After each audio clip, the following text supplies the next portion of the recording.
Hello बच्चों, स्वागत है आप सभी का। बच्चों, लास्ट टर्न पर अपन ने अपना चैप्टर नंबर 3 विद्युत धारा स्टार्ट किया था, ठीक है। और पिछली वीडियो में अपन 2 टॉपिक पर चर्चा कर चुके थे। पहली थी विद्युत धारा और दूसरी थी धारा घनत्व, ठीक है। धारा की परिभाषा थी चालक में आवेश प्रवाह की दर धारा कहलाती है और धारा घनत्व था J बराबर I/E। एकांक अनुप्रस्थ काट से प्रवाहित धारा धारा घनत्व कहलाती है। विद्युत धारा का मात्रक होता है एम्पियर, धारा घनत्व का मात्रक होता है एम्पियर बटे मीटर स्क्वायर। विद्युत धारा अदिश राशि है, धारा घनत्व सदिश राशि है। आवेश वाहक की हमने बात करी थी। चालकों में आवेश वाहक मिलता है मुक्त इलेक्ट्रॉन, अर्धचालकों में आवेश वाहक मिलता है मुक्त इलेक्ट्रॉन और होल, और विद्युत अपघटन में मिलता है धनायन और ऋणायन, ठीक है। कुछ छोटे मोटे क्वेश्चन भी अपन ने देखे। इसी क्रम में चैप्टर को आगे बढ़ाते हैं, ठीक है। और सुनना आप ध्यान से, जल्दी से आप वीडियो को लाइक और शेयर कर दें, फिर अपन अपना आज का टॉपिक स्टार्ट करते हैं। आज का जो अपना टॉपिक है कि जो चालक होते हैं ना, मैंने आपको कल एक क्वेश्चन बताया था कि जैसे मान लीजिए, ध्यान सुनना, कि कोई चालक है। सपोज बच्चों कि ये कोई चालक है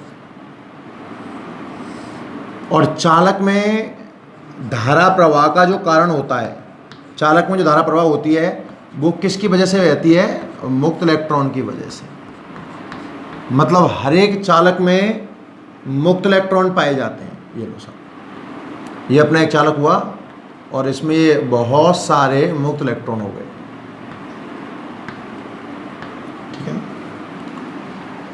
अब जब विद्युत क्षेत्र नहीं लगाया गया है, E बराबर 0 है। विद्युत क्षेत्र का मतलब ये समझो कि जब आप, जैसे आपका घर में कोई लोहे की किवाड़ पड़ी हुई है, लोहे की टेबल पड़ी हुई है, उसको आपने तार से नहीं जोड़ा है अभी तक, सिंपल वो पड़ी हुई है, तो कोई भी चालक है तो चालक है, इसका मतलब 100% उसके अंदर मुक्त इलेक्ट्रॉन रहे होंगे। और जब विद्युत क्षेत्र 0 होता है, इलेक्ट्रिक फील्ड 0 होता है, तो सोचना ये है कि क्या ये इलेक्ट्रॉन चुपचाप बैठे होते हैं या फिर गतिशील होते हैं? इनका वेग 0 होता है या फिर ये किसी वेग से गति कर रहे होते हैं? तो मेरा जवाब है, सुनना ध्यान से, कि जब विद्युत क्षेत्र 0 होता है ना, तो इलेक्ट्रॉन तापीय वेग से, कौन से वेग से बच्चों? तापीय वेग से, थर्मल वेलोसिटी से। क्योंकि देखो, एटमॉस्फेयर में कोई ना कोई टेम्परेचर है, उस टेम्परेचर से इलेक्ट्रॉन एनर्जी प्राप्त करता है और उस एनर्जी से कुछ ना कुछ उसका वेग मिल जाता है, तो उस वेग से गति करता है। अब सवाल क्या पैदा हुआ? सुनना डाउट का सवाल, कि ये चालक है, इसके अंदर मुक्त इलेक्ट्रॉन है, विद्युत क्षेत्र की अनुपस्थिति में तापीय वेग से गति भी कर रहे हैं। और कल अपन ने क्या पढ़ा कि जब इलेक्ट्रॉन गति करता है तो क्या बहती है? धारा। तो धारा क्यों नहीं बह रही? करंट फील क्यों नहीं कर रही? अगर ये बोर्ड लोहे का है, इसके अंदर फ्री इलेक्ट्रॉन भी है, और वो इलेक्ट्रॉन कौन से वेग से? तापीय वेग से गति भी कर रहे हैं। तो जब मैं बोर्ड को टच कर रहा हूं तो मुझे करंट फील होना चाहिए, बट करंट फील नहीं हो रहा है। ऐसा क्यों है भाई? सुनना आप ध्यान से। चालक में उपस्थित मुक्त इलेक्ट्रॉन विद्युत क्षेत्र की अनुपस्थिति में तापीय वेग से, एक इंपॉर्टेंट बात लिखता हूं, अनियमित गति करते हैं भाई।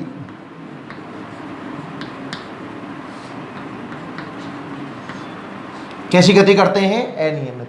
अनियमित का मतलब कोई इलेक्ट्रॉन इधर चला गया, कोई इलेक्ट्रॉन इधर आ गया, कोई इलेक्ट्रॉन इधर आ गया, कोई ऊपर चला गया, कोई इधर चला गया। मेरी बात समझना आप ध्यान से, ये सभी इलेक्ट्रॉन अनियमित गति करते हैं, कोई फिक्स क्रम नहीं होता गति का। अब आप इस बात को ऐसे समझिए कि आपकी क्लास में बहुत सारे स्टूडेंट होते हैं, ठीक है, फ्री इलेक्ट्रॉन मानिए उनको। विद्युत क्षेत्र नहीं है, मतलब टीचर क्लास में नहीं है, तो कोई बच्चा किधर शैतानी कर रहा है, कोई किधर कर रहा है, कोई किधर कर रहा है, क्लास का कोई एक एग्जैक्ट फिक्स माहौल नहीं बन पाता। जब विद्युत क्षेत्र नहीं होता है, ध्यान सुनिए, जब चालकों पर विद्युत क्षेत्र नहीं होता है तो चालकों में जो मुक्त इलेक्ट्रॉन पाए जाते हैं वो तापीय वेग से अनियमित गति करते हैं बच्चों। और अनियमित गति करने के कारण जो परिणामी गति होती है या परिणामी जो वेग होता है, कितनी आती है? 0। रिजल्ट उस मोशन का क्या आता है? कुछ नहीं आता, 0 रहता है। इसलिए कोई करंट फ्लो नहीं होता। ये बात कब की है, मतलब ये कहानी है, इसको हम हेडिंग पढ़ेंगे चालक का, चलो पहले चालक का छोड़ो, पहले ये लिखिए विद्युत क्षेत्र की अनुपस्थिति में चालक का व्यवहार। ये हेडिंग तो हमारी बन गई किस नाम से बच्चों, विद्युत क्षेत्र की अनुपस्थिति में चालक का व्यवहार। बिहेवियर ऑफ ए कंडक्टर, जब चालक पर विद्युत क्षेत्र नहीं लगा होता है तो उसका व्यवहार कैसा होता है ये देख लीजिए। इसलिए कोई करंट नहीं आता। अब आपके दिमाग में थीम बैठ गई होगी कि हमारे घर में जो भी धातु की चीज़ें हैं, अब मैं लोहे को भी छोड़ रहा हूँ, जो भी धातु की चीज़ें हैं उन सब में फ्री इलेक्ट्रॉन पाए जाएंगे। जब विद्युत क्षेत्र नहीं लगा होगा, मतलब बैटरी से नहीं जुड़ा होगा, तो तापीय वेग से इलेक्ट्रॉन कैसी गति करते हैं बच्चों, अनियमित। और इस अनियमित गति होने के कारण रिजल्ट गति का कितना आता है, 0। इसलिए उनका कोई निश्चित वेग नहीं होता, और जब निश्चित वेग ही नहीं होता तो किसी भी प्रकार का करंट फ्लो नहीं होता है। तो एक क्वेश्चन समझ में आ गया कि जब चालकों को बैटरी से नहीं जोड़ा जाता है, जब चालक को बैटरी से नहीं जोड़ा जाता है तो चालक में करंट फ्लो क्यों नहीं होता। अब समझ, उपस्थिति में व्यवहार, अगली हेडिंग इसकी अपोजिट, विद्युत क्षेत्र की उपस्थिति में चालक का व्यवहार। Behaviour of conductor in presence of electric field. अगर विद्युत क्षेत्र है तो क्या होगा, तो विद्युत क्षेत्र से मेरा मतलब क्या है, ध्यान से सुनना। ये चालक है,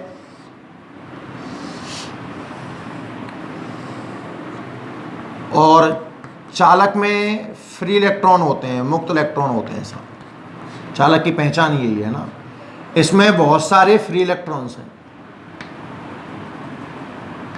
इलेक्ट्रॉन एक नेगेटिव पार्टिकल होता है बच्चों, ये तो आपको पता ही होगा। अब हम उस चालक को बैटरी से जोड़ते हैं, देखना आप ध्यान से, यहां देखो, ये चालक लिया हमने, और बच्चों अगर मैं इस चालक को बैटरी से अटैच कर दूं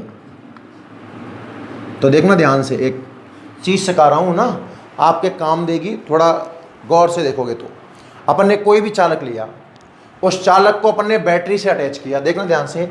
बैटरी में एक टर्मिनल होता है पॉजिटिव और एक होता है नेगेटिव।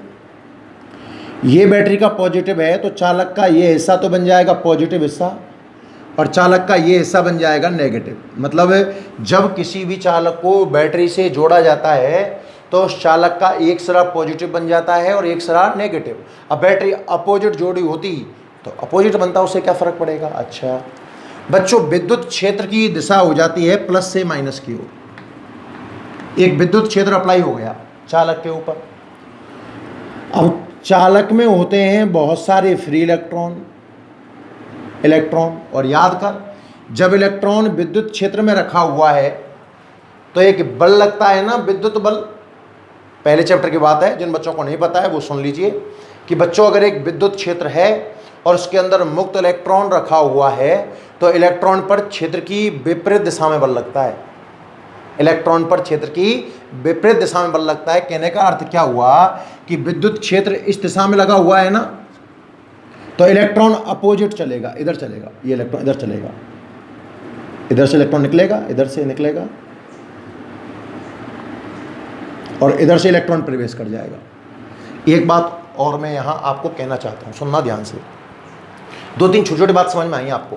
पहली बात क्या समझ में आई कि जब चालक को बैटरी से जोड़ देते हैं तो इलेक्ट्रॉन का प्रवाह, बच्चों ध्यान से देखो, क्या ऋण सिरे से धन सिरे की ओर हो गया, क्योंकि विद्युत क्षेत्र धन सिरे से ऋण सिरे की ओर लगा, और इलेक्ट्रॉन मूव करता है क्षेत्र के अपोजिट।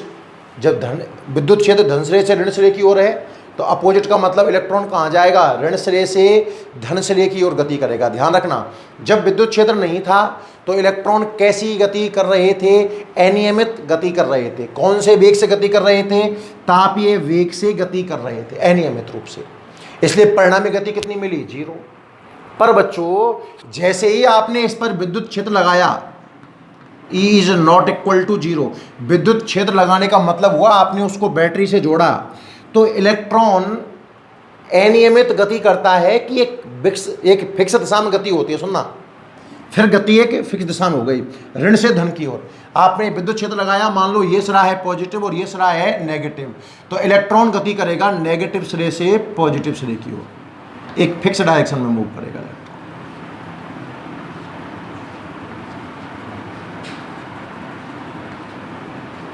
ये बात समझ में आई कि नहीं आई? जब विद्युत क्षेत्र नहीं था तो वही चालक के इलेक्ट्रॉन अनियमित गति कर रहे थे, आपस में एक दूसरे के प्रभाव को निरस्त कर रहे थे, परिणामी गति कितनी मिल रही थी? 0। और जैसे ही आपने इसके ऊपर विद्युत क्षेत्र लगाया तो जो इलेक्ट्रॉन है ना, वो पहली बात तो फिक्स एक निश्चित दिशा में गति करता है। कहाँ गति करता है बच्चों? ऋण सिरे से धन सिरे की ओर। कहाँ गति होती है? ऋण सिरे से धन सिरे की ओर। और ध्यान से सुनना, ध्यान से सुनना, अच्छे सुनना। एक बात और समझिए भाई आप, ये कोई पदार्थ है, देखो कॉन्सेप्ट अगर आप समझोगे ना तो थोड़ा सा टाइम जरूर लगेगा, बाकी आपको हर एक चीज़ धीरे धीरे धीरे धीरे करके फील आने लगेगी। एक बात तो समझ में आ गई होगी, जब विद्युत क्षेत्र नहीं है तो क्यों करंट नहीं बहता, और विद्युत क्षेत्र है तो करंट क्यों बहता है, परिणामी गति हो गई ना। पर यहाँ एक बात और समझिए बच्चों, आपने एक नाम सुना होगा प्रतिरोध, चालक का प्रतिरोध। सुनना मेरी बात आप ध्यान से, 10th क्लास में आपने परिभाषा जरूर पढ़ी होगी चालक के प्रतिरोध की, और आपको पढ़ाई गई होगी कि चालक द्वारा धारा के मार्ग में डाली गई रुकावट, चालक द्वारा धारा के मार्ग में डाली गई रुकावट। मैं उसे एक्सप्लेन करता हूँ एक्चुअल में चीज़ क्या है वो। बच्चों अगर कोई एक पदार्थ है तो इसमें एक निश्चित व्यवस्था के तहत परमाणु जुड़े हुए होंगे, परमाणु होंगे। भाई किसी भी पदार्थ का निर्माण किसी चीज़ से होता है? परमाणुओं से होता है, बहुत सारे अनंत परमाणु। ये समझ में आया आपको, है ना? मान लीजिए कि ये सिरा है पॉजिटिव और ये सिरा है नेगेटिव। इलेक्ट्रॉन भाई साहब यहां से स्टार्ट हुआ, अब इलेक्ट्रॉन में कोई ड्राइवर तो बैठा नहीं है। अब आप सोचो, विचार करो कि बहुत सारी मार्केट में भीड़ है, मार्केट है पूरा, बहुत सारी भीड़ है, इलेक्ट्रॉन को इस सिरे से इस सिरे तक आना है। तो ऐसा तो है नहीं कि इलेक्ट्रॉन में ड्राइवर बैठा हुआ है, बचा बचा करके निकाल ले जाएगा, नहीं, इलेक्ट्रॉन का मतलब नहीं है। इलेक्ट्रॉन भाई साहब आंख बंद करके सीधा माइनस से प्लस की ओर चला और धड़ाम से यहाँ टक्कर किया। मतलब इलेक्ट्रॉन की टक्कर किससे हुई? धातु परमाणु से। इलेक्ट्रॉन की टक्कर किससे हुई? धातु परमाणु से हुई। अच्छा सा टक्कर खा के हो सकता है मुड़ गया हो, पर जाना है इसको प्लस की ओर है। ये लो, इधर टक्कर खाया, इधर टक्कर खाया, इधर टक्कर खाया, फिर यहाँ पहुँच गया। मेरा कहने का मतलब क्या हुआ कि जब विद्युत क्षेत्र लगाया जाता है, चालकों पर जब विद्युत क्षेत्र लगाया जाता है तो मुक्त इलेक्ट्रॉन ऋण सिरे से धन सिरे की ओर तो गति करते ही हैं, पर जब इलेक्ट्रॉन ऋण सिरे से धन सिरे की ओर जा रहा होता है बच्चों, उस समय इलेक्ट्रॉन की टक्कर होती है। और वो टक्कर किस चीज़ से होती है? धातु परमाणुओं से। और आप यूँ बताओ, जब आप अज्यूम करो कि एक बड़ा सा मार्केट है, बहुत सारे लोग हैं, आपको आंख बंद करके एक सिरे से दूसरे सिरे की ओर जाना है और आप टक्कर करते करते जा रहे हो, तो आपको आपके मार्ग में रुकावट हुई कि आपको सपोर्ट मिला टक्करों से बच्चों। इलेक्ट्रॉन धारा का मतलब क्या है? इलेक्ट्रॉन का प्रवाह। तो इस इलेक्ट्रॉन के प्रवाह में जब ये टक्करें होंगी तो इन टक्करों से रुकावट पैदा होगी ना, और इस रुकावट का ही नाम तो प्रतिरोध है। आगे ना परिभाषा, चालक द्वारा, क्या ये चालक के अंदर है परमाणु? चालक द्वारा धारा के मार्ग में, धारा के मार्ग का मतलब हुआ इलेक्ट्रॉन के प्रवाह में। क्या ये बार बार टक्करें पड़ रही हैं ना? अरे हाँ या ना? मेरी बातें बहुत ध्यान से समझिए भाई, धीरे धीरे बहुत सारे कॉन्सेप्ट मैं आपको सिखाऊंगा। वापस से देखना एक बार, मैं इसको भी साफ कर रहा हूँ यहाँ से तो, और इधर से मैं इसे साफ कर रहा हूँ, आप अच्छे से समझिएगा भाई दोबारा से। एक चालक है, चालक में मुक्त इलेक्ट्रॉन होते हैं। जब विद्युत क्षेत्र नहीं लगाया गया है तो ये इलेक्ट्रॉन कौन से वेग से? तापीय वेग से। और अनियमित टक्कर तो अभी भी हो रही होगी इलेक्ट्रॉनों की धातु परमाणुओं से, पर गति भी अनियमित है। हर एक इलेक्ट्रॉन ने किसी दूसरे इलेक्ट्रॉन का प्रभाव खत्म कर दिया होगा। रिजल्टेंट गति कितनी मिली साहब? 0। और रिजल्टेंट गति 0 मिली, इसलिए कोई करंट फ्लो नहीं हुआ। अब दूसरे केस में आपने क्या किया? चालकों पर विद्युत क्षेत्र लगा दिया, चालकों पर विद्युत क्षेत्र लगा दिया। अब क्या होगा? जो मुक्त इलेक्ट्रॉन है, जो मुक्त इलेक्ट्रॉन है बच्चों, वो ऋण सिरे से धन सिरे की ओर, पहली बात तो फिक्स दिशा में गति करेंगे, है ना। जब वो गति करेंगे तो धातु परमाणुओं से टक्कर भी तो होगी, धातु परमाणुओं से टक्कर होगी। अच्छा सुनना, जब इलेक्ट्रॉन ऋण सिरे से धन सिरे की ओर धातु परमाणुओं से टक्कर करते हुए, तो जब टक्कर करते करते जा रहा है तो हर जगह वेग अलग अलग रहा होगा। इसका एक औसत वेग निकाला जाता है और वो औसत वेग कहलाता है, वेरी वेरी इंपॉर्टेंट टर्म है, अपवाह वेग। कई किताबों में अपवहन वेग भी लिखा होता है, ड्रिफ्ट वेलोसिटी एक ही बात है। अपवाह वेग से, मेरी बात सुनना, दो वेग आपके सामने है बच्चों, एक तो है तापीय वेग और दूसरा है अपवाह वेग। तापीय वेग कब काम में आता है? जब चालकों पर विद्युत क्षेत्र नहीं होता है, विद्युत क्षेत्र 0 होता है, तो कौन सा वेग काम में आता है? तापीय वेग, और इससे अनियमित गति होती है। और आप अपवाह वेग की बात कब करोगे? ये परिभाषा आएगी आगे, सुनना बहुत ध्यान से। तो अपवाह वेग की बात, पहली बात तो हम जब करेंगे जब चालकों पर विद्युत क्षेत्र लग रहा होगा, कि जब चालकों पर विद्युत क्षेत्र लगाया जाता है, विद्युत क्षेत्र नहीं है तो आप अपवाह वेग की बात नहीं करोगे। फिर कौन से वेग की बात करोगे? तापीय वेग की। कि जब चालकों पर विद्युत क्षेत्र लगाया जाता है तो चालक में उपस्थित मुक्त इलेक्ट्रॉन, चालक में उपस्थित मुक्त इलेक्ट्रॉन कहां से कहां गति कर रहा है भैया? धातु परमाणुओं से टकराते हुए ऋण सिरे से धन सिरे की ओर जिस औसत वेग से गति करता है उसे कहते हैं अपवाह वेग, याद रखना। तो जब विद्युत क्षेत्र लगाया जाता है तो ऋण सिरे से धन सिरे की ओर अपवाह वेग से एक नियमित गति हो रही है साहब, नियमित गति हो रही है। और नियमित गति अगर हो रही है तो सीधी सी बात है धारा का प्रवाह होगा।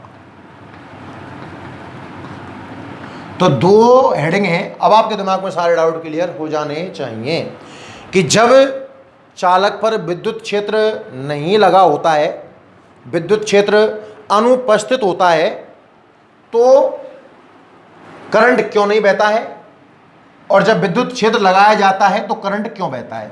क्योंकि जब विद्युत क्षेत्र, देखो दोनों ही कंडीशन में, विद्युत क्षेत्र है या नहीं है, इलेक्ट्रॉन गति करता रहता है, पर क्षेत्र नहीं है तो तापीय वेग से अनियमित गति होती है, परस्पर एक दूसरे के प्रभाव खत्म कर दिए जाते हैं, रिजल्टेंट कितना मिलता है? 0।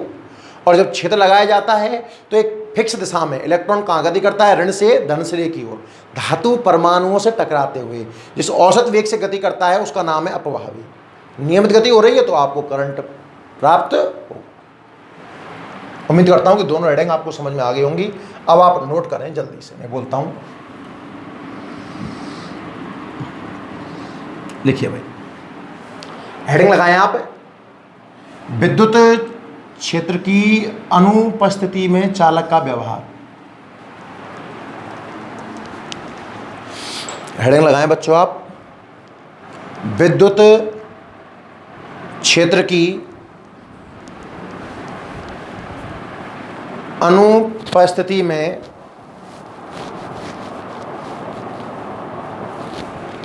चालक का व्यवहार।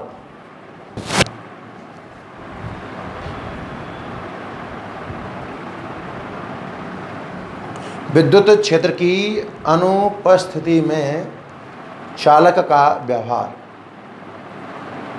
लिखिए भाई, इस हेडिंग में लिखिए, लिखो, जब चालकों पर, मैं कह रहा हूं उस तरीके से लिखना है, जब चालकों पर विद्युत क्षेत्र अनुपस्थित रहता है,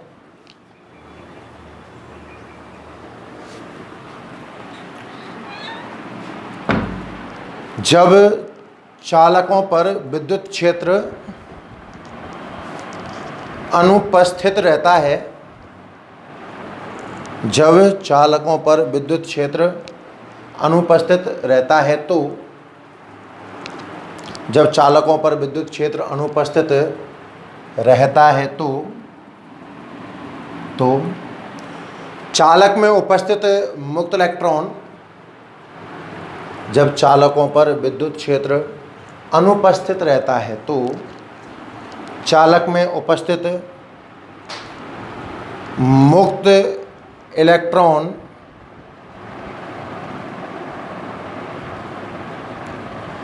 तापीय वेग से, मुक्त इलेक्ट्रॉन तापीय वेग से अनियमित गति करते हैं। जब चालकों पर विद्युत क्षेत्र अनुपस्थित रहता है तो चालक में उपस्थित मुक्त इलेक्ट्रॉन तापीय वेग से अनियमित गति करते हैं।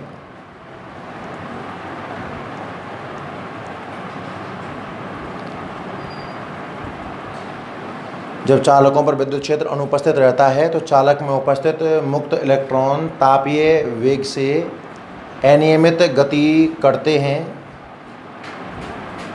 अनियमित गति करते हैं, जिससे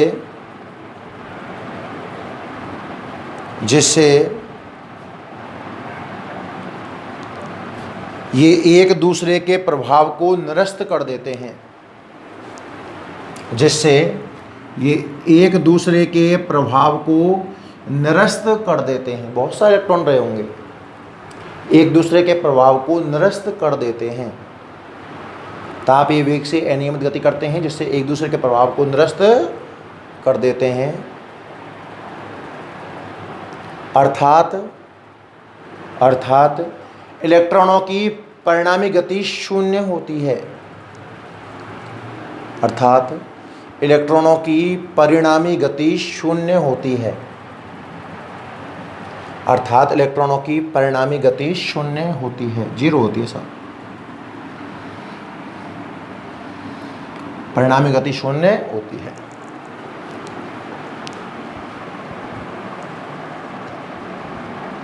अर्थात धारा का प्रवाह नहीं होता। अर्थात धारा का प्रवाह नहीं होता। जब चालकों पर विद्युत क्षेत्र अनुपस्थित होता है तो चालक में उपस्थित मुक्त इलेक्ट्रॉन तापीय वेग से अनियमित गति करते हैं और परस्पर एक दूसरे के प्रभाव को निरस्त कर देते हैं, जिससे धारा का प्रवाह नहीं होता। ये वाला डायग्राम बना लें आप।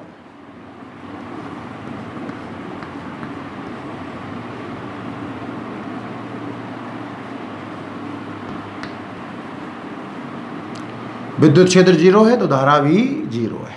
रिजल्टेंट गति हुई नहीं साहब। डायग्राम बनाइए आप, ही कोई भी बना लो एक। ये व्यवहार तो हुआ विद्युत क्षेत्र की अनुपस्थिति में, ठीक है साहब। अब हम बात करते हैं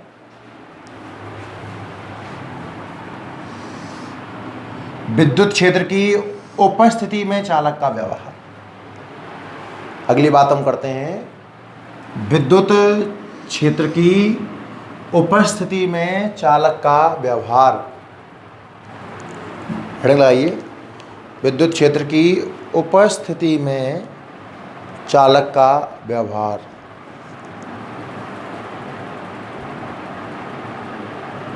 विद्युत क्षेत्र की उपस्थिति में चालक का व्यवहार। देखिए, देखो,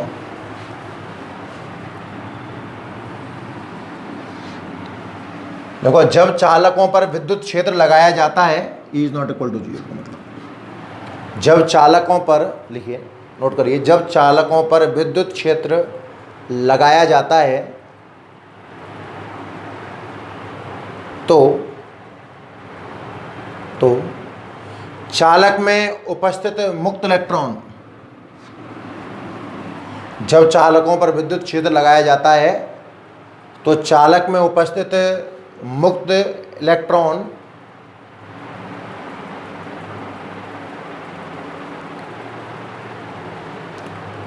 जब चालकों पर विद्युत क्षेत्र लगाया जाता है तो चालक में उपस्थित मुक्त इलेक्ट्रॉन ऋण श्रेय से धन श्रेय की ओर, मतलब एक फिक्स डायरेक्शन में, कहने का मतलब क्या हुआ, ऋण श्रेय से धन श्रेय की ओर अपवाह वेग से नियमित गति करते हैं। जब चालकों पर विद्युत क्षेत्र लगाया जाता है तो चालक में स्थित मुक्त इलेक्ट्रॉन ऋण श्रेय से धन श्रेय की ओर अपवाह वेग से नियमित गति करते हैं, जिससे धारा का प्रवाह होता है। विद्युत क्षेत्र लगाया जाता है तो चालक में स्थित मुक्त इलेक्ट्रॉन ऋण श्रेय से धन श्रेय की ओर अपवाह वेग से नियमित गति करते हैं, जिससे धारा का प्रवाह होता है। और ये डायग्राम बनाओ, E is not equal to 0, then I also not equal to 0। चालक बना लीजिए, एक सिरा प्लस एक सिरा माइनस। ध्यान रहे इलेक्ट्रॉन ऋण श्रेय से धन श्रेय की ओर विद्युत क्षेत्र की विपरीत दिशा में गति करते हैं। क्लियर है भाई, यहाँ तक है ना? तो आपको बात समझ में आ गई कि जब क्षेत्र नहीं लगा होगा तो तापीय वेग से अनियमित गति होगी, और जब क्षेत्र लगा होगा तो अपवाह वेग से नियमित गति होगी। अगले हेडिंग,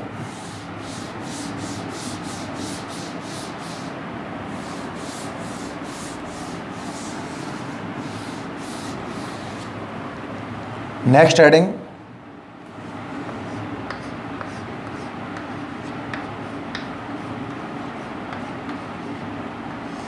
अपवाह वेग।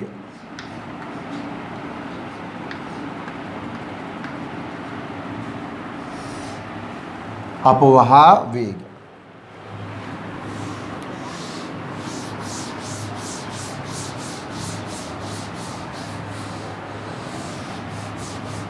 सुनिए ध्यान से। अपवाह कह दो, इसी को अपवहन कह दो, ड्रिफ्ट वेलोसिटी बोलते हैं वैसे।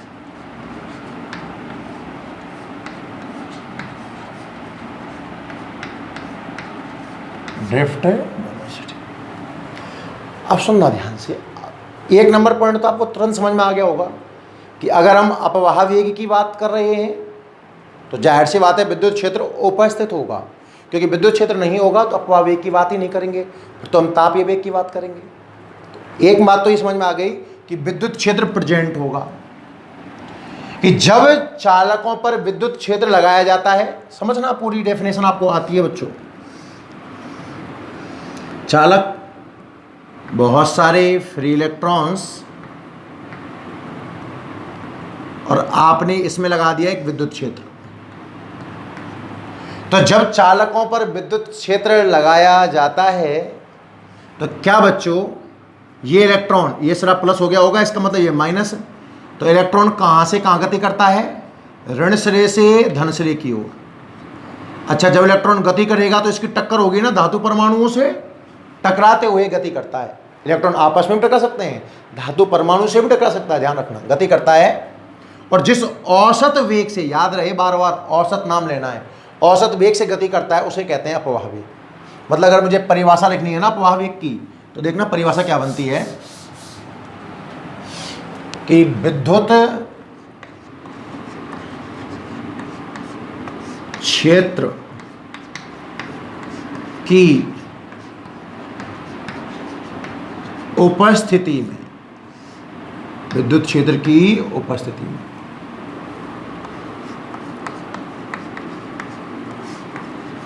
चालक में स्थित मुक्त इलेक्ट्रॉन, ध्यान से सुनना, पहली बात तो विद्युत क्षेत्र उपस्थित होना ही चाहिए। विद्युत क्षेत्र की उपस्थिति में चालक में स्थित मुक्त इलेक्ट्रॉन कहां से कहां गति करते हैं बच्चों? ऋण श्रेय से धन श्रेय की ओर ना। इसमें एक लाइन और मुक्त इलेक्ट्रॉन धातु परमाणुओं से टकराते हुए जिस औसत वेग से, कहाँ? ऋण श्रेय से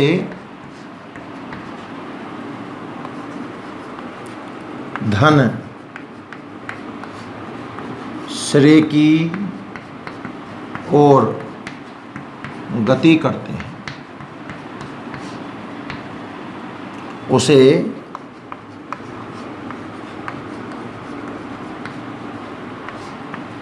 अपवाह वेग कहते हैं। पूरी परिभाषा तो है ये, अब आप काट छांट करते हो तो वो आपकी गलती है, और बाकी मैंने लॉजिक से ढंग से समझा दिया। बच्चों बहुत गहराई से समझना, पहली बात तो ना विद्युत क्षेत्र की उपस्थिति में समझ में आ गया होगा कि ये लाइन क्यों लिखना जरूरी है, क्योंकि अगर विद्युत क्षेत्र नहीं है तो अपवाह वेग की बात करना ही बेकार है। विद्युत क्षेत्र है तभी आप अपवाह वेग की बात कर सकते हो। तो विद्युत क्षेत्र की उपस्थिति में चालक में जो मुक्त इलेक्ट्रॉन है, चालक में मुक्त इलेक्ट्रॉन होते हैं ना, चालक में जो मुक्त इलेक्ट्रॉन है, क्या वो जब गति करते हैं तो उनकी धातु परमाणुओं से टक्कर होती है ना, तो धातु परमाणुओं से टक्कर करते हुए जिस औसत वेग से, याद रखना अपवाह वेग एक औसत वेग है, कहाँ से कहाँ गति करते हैं बच्चों, ऋण सिरे से धन सिरे की ओर, उसी को हम क्या नाम देते हैं, अपवाह वेग। परिभाषा इंपॉर्टेंट है, एग्जाम में अनलाइक है ना, अपवाह वेग की परिभाषा। क्लियर है ना। तो विद्युत क्षेत्र की उपस्थिति में चालक में स्थित मुक्त इलेक्ट्रॉन धातु परमाणुओं से टकराते हुए जिस औसत वेग से ऋण सिरे से धन सिरे की ओर गति करता है उसे कहते हैं हम अपवाह वेग। सूत्र एक बार तो याद कर लो, मैं प्रूफ कराता हूँ। अपवाह वेग का प्रतीक होता है बच्चों VD, V और D। इंग्लिश में ड्रिफ्ट वेलोसिटी नाम दिया गया है ना, तो B का मतलब वेग हो ही गया, D लगा दिया तो ड्रिफ्ट वेलोसिटी बराबर, पूरा फॉर्मूला तो है minus small e capital E टॉ बटा m। परिमाण की बात क्या करेंगे तो इस माइनस को अपन कैंसिल कर देंगे, मतलब समझें हर चीज का। BD तो आप समझ गए होंगे, ड्रिफ्ट वेलोसिटी, अपवाह वेग, और इसका मात्रक मीटर बटे सेकंड हो गया। स्मॉल e इलेक्ट्रॉन का आवेश हो गया, कैपिटल E से आप भली भांति परिचित हो, विद्युत क्षेत्र हो गया। टॉ समझने लायक चीज है, और m हो गया इलेक्ट्रॉन का द्रव्यमान। टॉ है बच्चों श्रांति काल। कौन सा काल, श्रांति काल। जब इलेक्ट्रॉन टक्कर करता है, इलेक्ट्रॉन जब नेगेटिव से पॉजिटिव की ओर गति करेगा तो उसकी धातु परमाणु से टक्कर होंगी। मान लो पहली टक्कर हो गई, फिर दूसरी टक्कर हो गई, तो दो टक्करों के बीच में कुछ ना कुछ तो टाइम गैप रहा होगा, समय रहा होगा, श्रांति काल कहलाता है। क्या कहलाता है, श्रांति काल। सूत्र सिद्ध कैसे करना है वो आप यहां देखिए ध्यान से। अपवाह वेग की परिभाषा, उम्मीद करता हूं मैं पिछले आधे घंटे से अपवाह वेग की थीम बनाने में ही लगा हुआ हूं भाई, है ना, और उम्मीद करता हूं कि अब आपको समझ में आ गई होगी। एक बार कमेंट करके जल्दी से बता दीजिए कोई डाउट हो तो। जब क्षेत्र नहीं था तो इलेक्ट्रॉन तापीय वेग से अनियमित गति कर रहे थे। जब क्षेत्र लगा दिया गया है तो क्षेत्र की उपस्थिति में चालक में जो मुक्त इलेक्ट्रॉन है वो धातु परमाणुओं से टक्कर करते हुए, चूंकि इलेक्ट्रॉन धातु परमाणु से टक्कर कर रहा है, यही चीज आगे जाके प्रतिरोध कहलाएगी, रुकावट। जिस औसत वेग से गति कर रहा है वो ऐसा अपवाह वेग। विचार करिए बच्चों, सूत्र कैसे आया।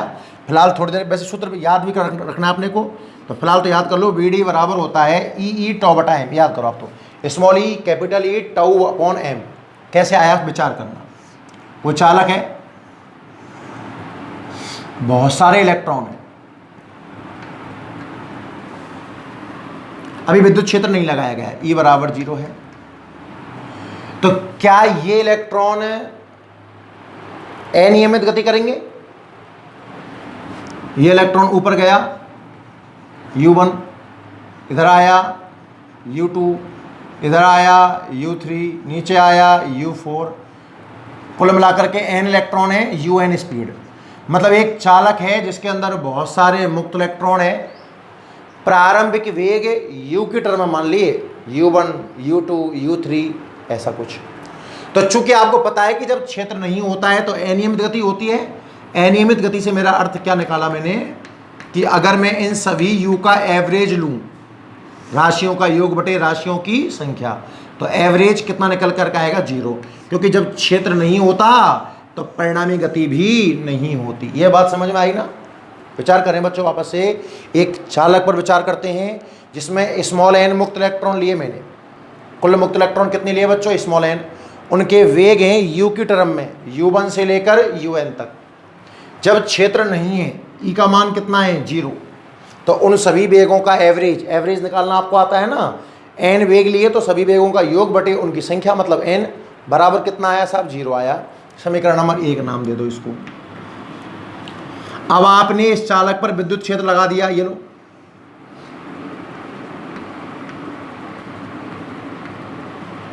ये हो गया हमारा विद्युत क्षेत्र। तो इलेक्ट्रॉन क्षेत्र के अपोजिट गति कर रहा है। तो जो इनके प्रारंभिक वेग आपने माने वो किसके टर्म में मान लिए अपन ने, u के टर्म में। उनका एवरेज तो कितना आ गया, 0। अंतिम वेग आप v के टर्म में मान लो, v1 v2 vn तक। और जो अंतिम वेगों का औसत है, टकराते हुए जो गति कर रहे हैं, उन वेगों का जो औसत है वही तो अपवाह वेग है। तो अपवाह वेग की परिभाषा से क्या bd की जगह अपन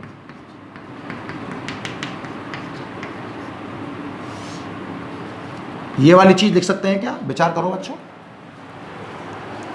दोबारा समझने का प्रयास करना कि आप जिस चालक की बात कर रहे हो ना, उसमें मुक्त इलेक्ट्रॉन है स्मॉल n।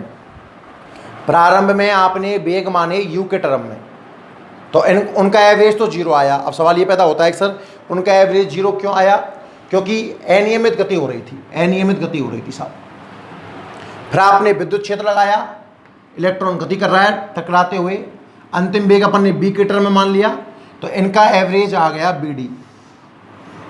अब सुनो ध्यान से, b और u को लिंक कर रहा है और त्वरण में निकाल सकता हूं विद्युत क्षेत्र, पता है ना त्वरण, F बराबर ma बराबर QE। आगे देख लेंगे इस चीज को, छोड़ो। तो गति का एक सेकंड समीकरण पढ़ाया आपने, b बराबर u प्लस at। देखो याद है ना, SVT चर्चा विस्थापन की नहीं हो रही कहीं भी। तो विस्थापन की जब चर्चा नहीं होती है तो पहला समीकरण b बराबर u प्लस at।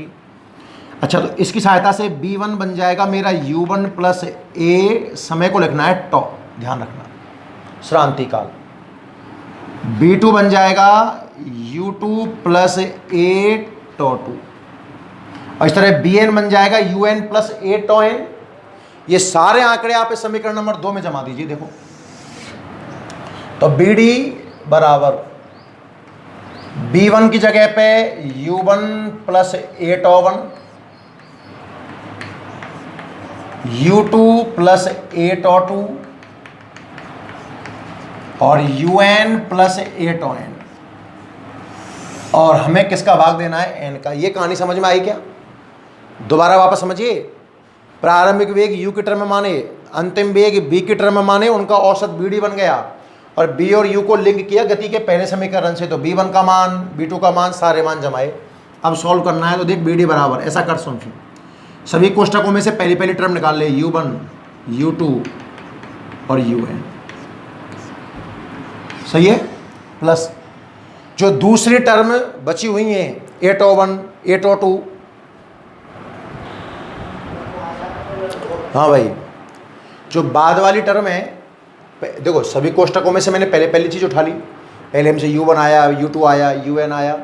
बाद वाली जो टर्म दिख रही हैं a tau 1 a tau 2 a tau n, इन सब में से a कॉमन लिया और ब्रैकेट में टॉ 1 प्लस टॉ 2 टॉ n तक n का भाग देना है। तो क्यों ना इस भाग को अलग अलग दे दिया जाए।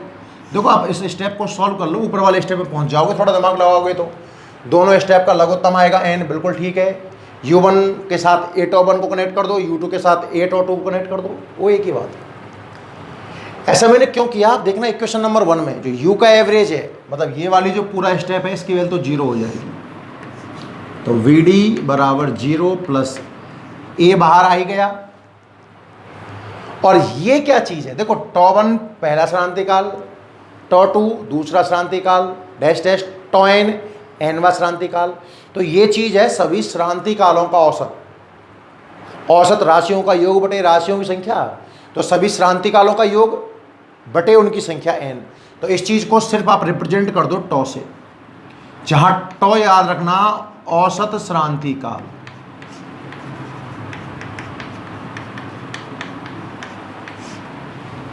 तो bd का सूत्र हो गया बच्चों a टॉ, और a निकालना हमें आता है, a तो F अपॉन m होता है ना। अरे बल का सूत्र है ना F बराबर ma, त्वरण F अपॉन m। और अगर आवेश q हो, E विद्युत क्षेत्र में हो, तो बल QE हो जाता है, और इलेक्ट्रॉन का आवेश माइनस E लिख सकता हूं मैं। मतलब त्वरण का सूत्र निकल के आया माइनस ई बटे m। इसे अपन ऊपर जमा दें तो bd बराबर माइनस ई टाउ अपॉन एम। अपवाह वेग का सूत्र प्राप्त होता है। बड़ा सरल तरीका है, देखो, थोड़ा पैनिक करने की जरूरत नहीं है। स्टार्टिंग में वेग यू के टर्म में मानो, एवरेज 0। बाद में वेग बी के टर्म में मानो, एवरेज बी डी। गति का फर्स्ट समीकरण बी बराबर यू प्लस ए टी लगाया, सारे मान जमा दिए। कोष्टकों में से पहली टर्म अलग, ए कॉमन लेके दूसरी टर्म अलग, एन से अलग अलग भाग दिया। ये 0, ये टॉ, बी डी ए टॉ आ गया। और ए निकालने का तरीका है एफ अपॉन एम। एफ कितना, क्यू ई। बड़ा सरल तरीके से अपन ने प्रूफ कर दिया। इसमें भी अपन आगे 2-3 और नई हेडिंगें पढ़ेंगे ना, पहले एक बार इसको प्रूफ कर लेते हैं। तो आप अब पेन कॉपी लेकर तैयार हो जाओ। ये डेफिनेशन लिख चुके हो और नहीं लिखी है तो जल्दी से 1 मिनट के अंदर इसको डेफिनेशन को नोट करें। अभी थोड़ी देर पहले हमने 2 हेडिंग पढ़ी हैं, क्षेत्र की उपस्थिति में चालक का व्यवहार और क्षेत्र की अनुपस्थिति में चालक का व्यवहार। ठीक है ना साहब। अब अपवाह वेग पढ़ रहे हैं और जल्दी से आप अपवाह वेग की डेफिनेशन नोट कर लें फटाफट रफ्तार। विद्युत क्षेत्र की उपस्थिति में चालक में स्थित मुक्त इलेक्ट्रॉन धातु परमाणुओं से टकराते हुए जिस औसत वेग से ऋण सिरे से धन सिरे की ओर गति करते हैं उसे कहते हैं अपवाह वेग। आप मेरे साथ साथ लिखते जाना भाई ना, कि माना किसी चालक में स्मॉल एन मुक्त इलेक्ट्रॉन हैं जिनके प्रारंभिक वेग क्रमशः u1, u2, un है। अतः तो प्रारंभिक वेग का मतलब जब विद्युत क्षेत्र नहीं है तो इनका एवरेज कितना आ गया साहब, 0। समीकरण नंबर 1 समझ में आ जाना चाहिए अपने को। क्लियर है ना। माना कि चालक में स्मॉल एन मुक्त इलेक्ट्रॉन है, प्रारंभिक वेग यू के टर्म में माने तो एवरेज कितना आ गया, 0। आगे अब विद्युत क्षेत्र की उपस्थिति में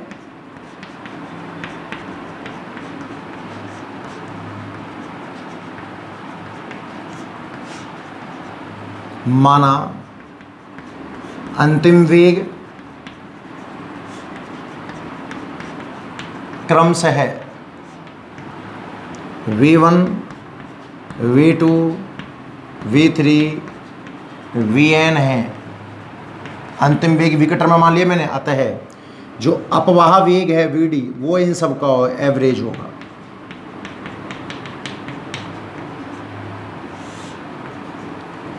प्रारंभिक वेग हमने u के टर्म में माने हैं भाई, उनका एवरेज तो आ गया 0। एवरेज निकालना कोई बड़ी बात नहीं है, राशियों का योग बटे राशियों की संख्या।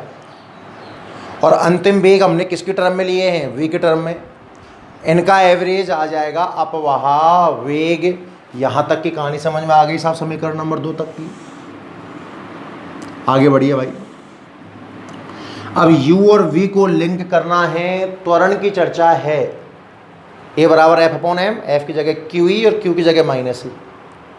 और चर्चा में है कौन, समय भी चर्चा में है श्रांतिकाल, एस चर्चा में नहीं है। तो आप बात करें गति के प्रथम समीकरण की।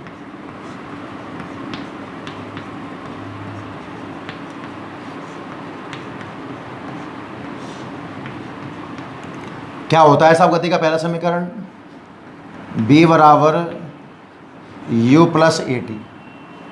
तो साहब v1 कितना बन जाएगा, u1 plus A tau 1, b2 u2 plus A tau 2, vn un plus A tau n।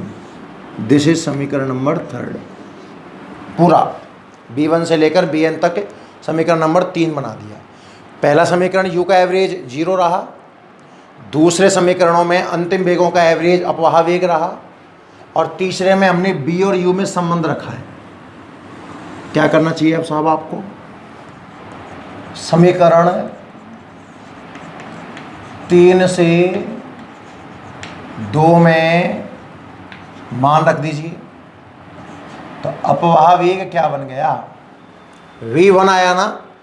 v1 का स्थान तो कौन ले लेगा, u1 प्लस ए टॉ 1,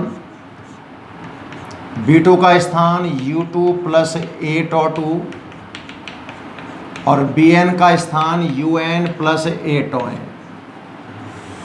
और भाग देना है अपने को n से। बड़ा सिंपल तरीका है ना भाई, हो सकता है थोड़ा छोटा लिख रहा हूँ ताकि पूरे बोर्ड पर ये आ जाए। अब इसको सॉल्व करने का तरीका क्या रहेगा साहब, vd बराबर, तो सभी कोष्टकों में से पहली टर्म निकाल लीजिए, u1 u2 un तक, फिर सभी में से एक कॉमन आ जाएगा, यहाँ टॉ 1 टॉ 2 और टॉ n तक। n का भाग देना है तो इसको अलग अलग भाग कर दो। देखो ये स्टेप काम का है, समझने लायक भी है। इसको सॉल्व करेंगे तो ऊपर वाला स्टेप ही आएगा। समीकरण नंबर 1 को ध्यानपूर्वक देखो तो पहले वाला ब्लॉक तो बन गया साहब 0, BD बराबर 0 प्लस ए, और पीछे वाला ब्लॉक सभी श्रांति कालों का योग बटे उनकी संख्या औसत श्रांति काल। याद रखना टॉ से रिप्रेजेंट कर रहा हूँ और लिख रहा हूँ, टॉ है औसत श्रांति काल, मतलब BD का सूत्र आ गया साहब ए टॉ। चर्चा अगर एक ही करी जाए, F बराबर m ही होता है, त्वरण का सूत्र होता है F बटा m, लिखते हैं स्टेप बाय स्टेप, F बटा m। अब इलेक्ट्रॉन का अगर आवेश Q मान लूँ और E विद्युत क्षेत्र मान लूँ तो बल का सूत्र हो जाएगा QE, और आवेश है -E। ये वाली वैल्यू अगर मैं ऊपर जमा दूँ, BD बराबर ए की जगह -EE/m और साथ में टॉ, तो ये बन जाएगा अपवाह वेग का सूत्र, VD बराबर -EE टॉ/m। बच्चों वेक्टर फॉर्मेट अगर इसका लिखना भी पड़ जाए अपने को तो BD वेक्टर बराबर -E, कैपिटल E के ऊपर वेक्टर आ जाएगा। और परिमाण लिखने की बारी आ जाए तो अपन माइनस को नेग्लेक्ट कर लेंगे। मेरी बात समझ में आ रही है, काफ़ी इंपॉर्टेंट सूत्रों में से है। और आगे जो अपन डेरिवेशन सॉल्व करेंगे ना, उन डेरिवेशनों में इसकी आपको ज़रूरत पड़ेगी, ध्यान रखना। तो आप जल्दी से नोट करिए। 3 हेडिंग पढ़ चुके हैं भाई आज अपन। पहली हेडिंग अपन ने पढ़ी क्षेत्र की अनुपस्थिति में चालक का व्यवहार, दूसरी हेडिंग पढ़ी क्षेत्र की उपस्थिति में चालक का व्यवहार, और तीसरी हेडिंग पढ़े अपन आज अपवाह वेग। लिख लीजिएगा। और ऋणात्मक चिन्ह क्या दर्शा रहा है ये तो आप समझ गए होंगे कि वेग और विद्युत क्षेत्र विपरीत दिशाओं में हैं, याद रखना। ठीक है, जल्दी से नोट कर लो।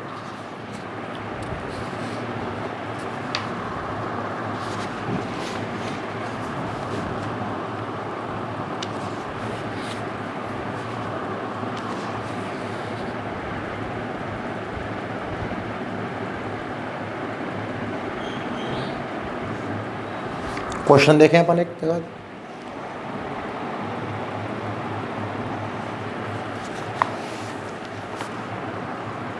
देखिए नोट कर लिया सबने? कर लो, नोट कर लो जल्दी से। पीछे रह गए हो तो, और नहीं तो स्क्रीनशॉट ले लीजिए, फिर लिख लेना। नेक्स्ट क्वेश्चन देखें इसके ऊपर।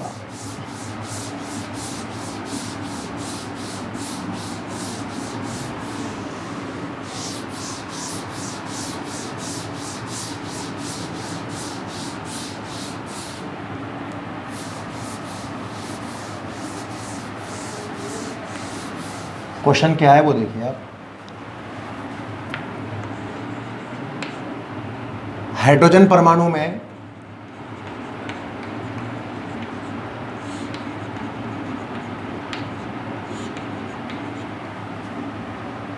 एक इलेक्ट्रॉन किसी कक्षा में जिसकी त्रिज्या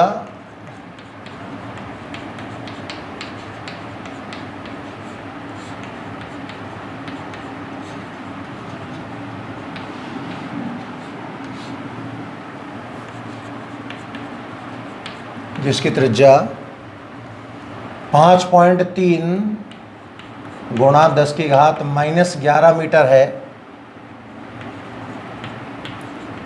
2.2 इंटू 10⁻6 मीटर पर सेकंड चाल से चक्कर लगा रहा है,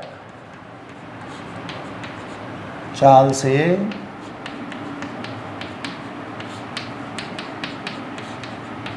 चक्कर लगा रहा है। ठीक। औसत विद्युत धारा का मान ज्ञात करो।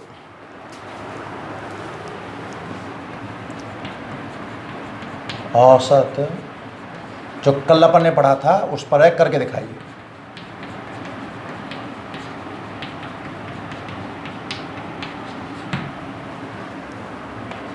जो लास्ट टर्न पर अपन ने पढ़ा था ना भैया, इसका है। कल अपन ने धारा निकालना सीखा था ना, आप धारा निकाल करके दिखाइए इसका।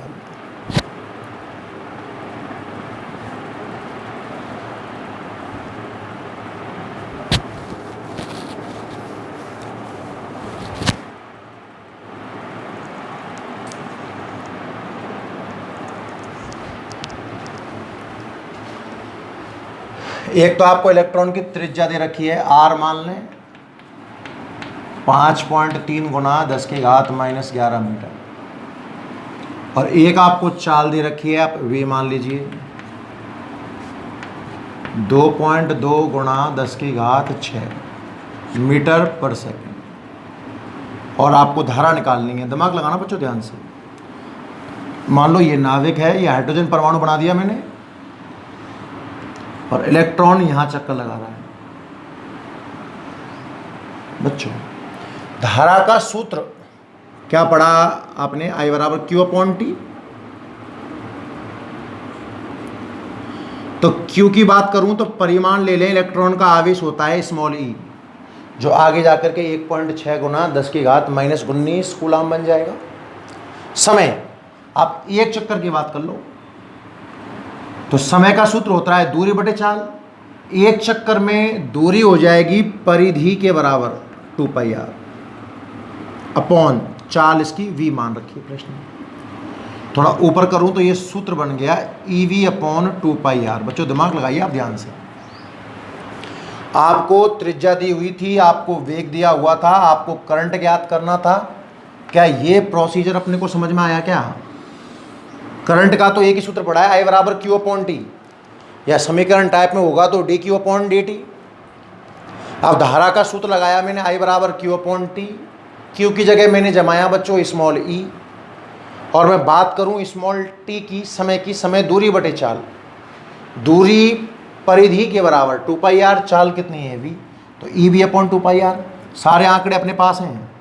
स्मॉल e की जगह 1.6 गुणा 10⁻⁻19, वेग की जगह पर 2.2 गुणा 10⁻6, 2 पाई 3.14, आर 5.3 गुणा 10⁻⁻11। सॉल्व कर लेना है ना, मैं सीधा आंसर लिख दूँ इसका। इसका आंसर आ रहा है बच्चों 1.06 इंटू 10⁻³ एम्पियर। मीन्स आप इसको लिख पाओगे 1.06 मिली एम्पियर करंट फ्लो होगा। आई बात समझ? कल आपने I बराबर जो Q/T पढ़ा था उसी पर आधारित ये क्वेश्चन नोट कर लीजिए बच्चों आराम से, इसको चलो जल्दी से।